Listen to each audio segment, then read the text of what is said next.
নমস্কাৰ বন্ধুসকল, আজি আমি আহিছোঁ ৰাজকোট, গুজৰাটৰ এখন ঠাইত ৰাজকোট। আৰু ইয়াতে আহিছোঁ আমি যি মহাত্মা গান্ধী মিউজিয়াম গুজৰাটতে অৱস্থিত, সেই মিউজিয়াম আমি চাবলৈ আহিছোঁ আৰু আপোনালোককো দেখাম। বৰ্তমান এটা টিকেট লৈ ল'লোঁ। ইয়াত এজনত 25 টকাকৈ পাৰ টিকেটত লোৱা হয় আৰু মই টিকেট কাটি ল'লোঁ। টিকেট কাটি এতিয়া ভিতৰলৈ সোমাম আৰু মোৰ পাছফালে দেখিছে এয়া মহাত্মা গান্ধী মিউজিয়াম।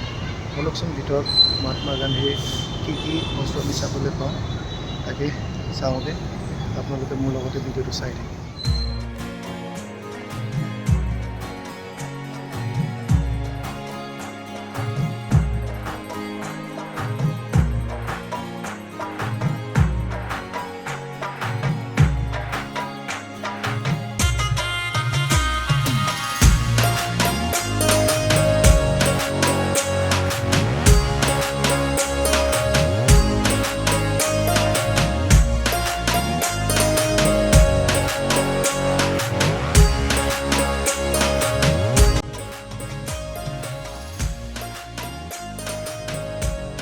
হেল্ল', এতিয়া আপোনালোকক দেখালোঁ আৰু এতিয়া আমি গ্ৰাউণ্ড ফ্ল'ৰত চামগৈ। এতিয়া গ্ৰাউণ্ড ফ্ল'ৰত আমি 18টা গেলেৰী আছে বুলি কৈছে গ্ৰাউণ্ড ফ্ল'ৰত। তাতে মহাত্মা গান্ধীৰ জীৱনক লৈ আছে আৰু তেওঁৰ হিষ্ট্ৰী যি আছে তেওঁৰ সেইখিনি বস্তু ইয়াতে দেখিবলৈ পাম। আৰু তাৰ উপৰিও আমি আৰু বহুতখিনি বস্তু আমি দেখিবলৈ পাম, আপোনালোকক দেখাম। প্ৰথমতে এয়া দেখিলোঁ আমি মহাত্মা গান্ধী মোৰ পাছফালে আছে, বহি আছে, তাতে শিক্ষাদান থকা হৈছে।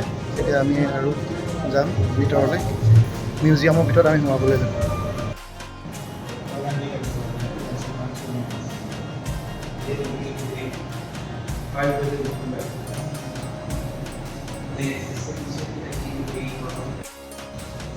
হেল্ল', দেখিছে এতিয়া ভিতৰ চোৱা দেখিলে আপোনালোকক। এতিয়া মই ইয়াত বাহিৰ চাম। মহাত্মা গান্ধী এইখন ঠাইত 7 বছৰৰ পৰা এইখন ঠাইতে আছিলে, ইয়াতে আছিলে। এইখন স্কুল হয়, আপোনালোকে দেখিবলৈ পাইছে। মই সম্পূৰ্ণ ভিডিঅ'টো আপোনালোকক দেখাইছোঁ।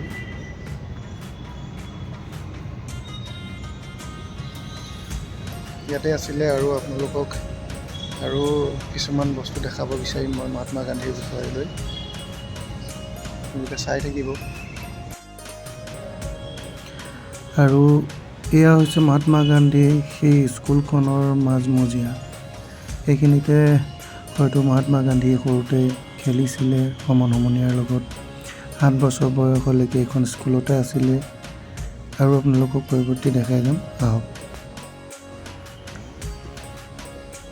তলত মহাত্মা গান্ধীৰ জীৱনগাথা যি আছিলে তাক আমি দেখিব পাৰিলোঁ।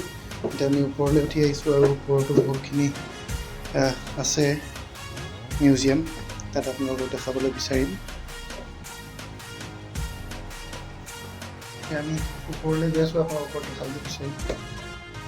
এই যে দেখিছে আখৰখিনি, ইয়াতে মহৎ লোকৰ বাণী যিখিনি মহাত্মা গান্ধীয়ে লিখি থৈ যোৱা, ইয়াতে সম্পূৰ্ণ গোটেইখিনি ইয়াতে আছে, সেই মহৎ লোকৰ বাণীখিনি।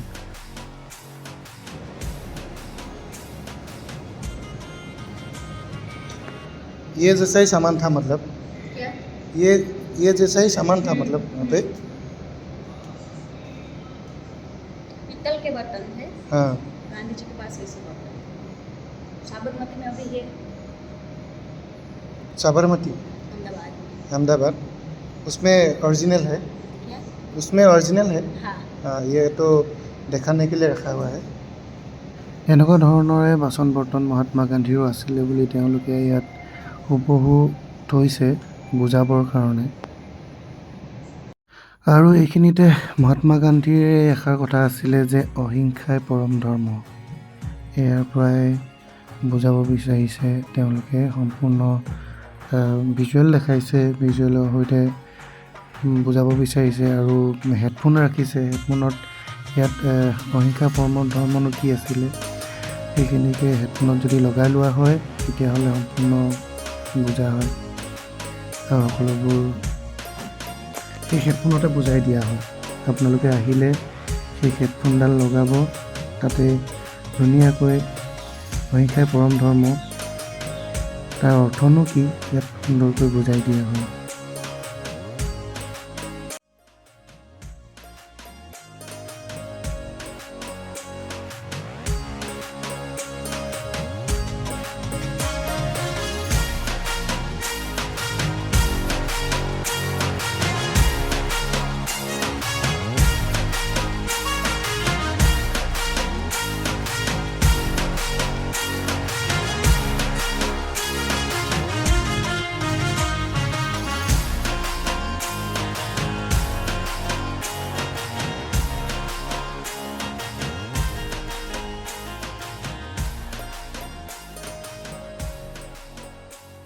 আৰু এয়া হয়তো দেখি আপোনালোকে বুজিবই পাৰিছে যে এয়া খাদী কাপোৰ মহাত্মা গান্ধীয়ে পিন্ধিছিলে আৰু সেই সময়ত বিদেশী কাপোৰ নিপিন্ধো বুলি মহাত্মা গান্ধীয়ে নিজেই যঁতৰত সূতা কাটি খাদী কাপোৰ বনাইছিলে আৰু খাদী কাপোৰনো কেনেকৈ বনাইছিলে তাতে যঁতৰবিলাক কেনেকুৱা আছিলে সেয়া ইয়াত দেখুৱাব বিচাৰিছে আৰু কেনেকৈ সিটোৰ পৰা সিটোৰ লগত যোৰা লগাই খাদী কাপোৰ বৈছিলে সেয়াই ইয়াতে অংকন কৰি দিয়া হৈছে আপোনালোকে দেখিছে।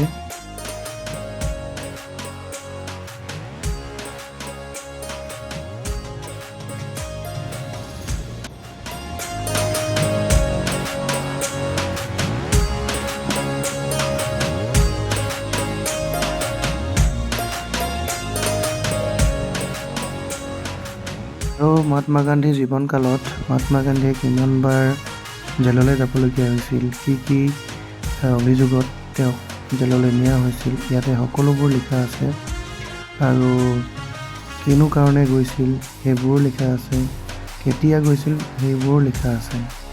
এতিয়া ইয়াতে আপোনালোকে চাওক 1933 আগষ্ট 2 to 4 ইয়াত সেইখিনি টাইমত তেওঁ জেললৈ গৈছিল সেইবোৰ ইয়াত লিখা হৈছে। আৰু এয়া হ'ল মহাত্মা গান্ধীৰ 3টা বান্দৰ, যি 3টা বান্দৰৰ সৈতে মহাত্মা গান্ধীয়ে বুজাই দিবলৈ চেষ্টা কৰিছিলে যে বেয়া বস্তু নাচাবা,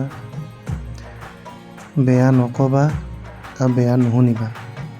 তাৰে আধাৰত ইয়াতে লিখি দিয়া হৈছে, বুজাই দিয়া হৈছে কি হয়, বেয়া চালেনো কি হয়, বেয়া শুনিলেনো কি হয় আৰু বেয়া ক'লে কি হয়, গোটেইখিনি ইয়াত লিখাই বুজাই দিয়া হৈছে। আৰু ইয়াত যি দেখিছে এই যিখন টেবুল আছে সেই টেবুল কেইখনতে মহাত্মা গান্ধীয়ে পঢ়িছিলে সেই সৰু বয়সত। যিখন ব্লেকবৰ্ড হুবহু এনেধৰণৰ আছিল বুলি তেওঁলোকে কৈছে।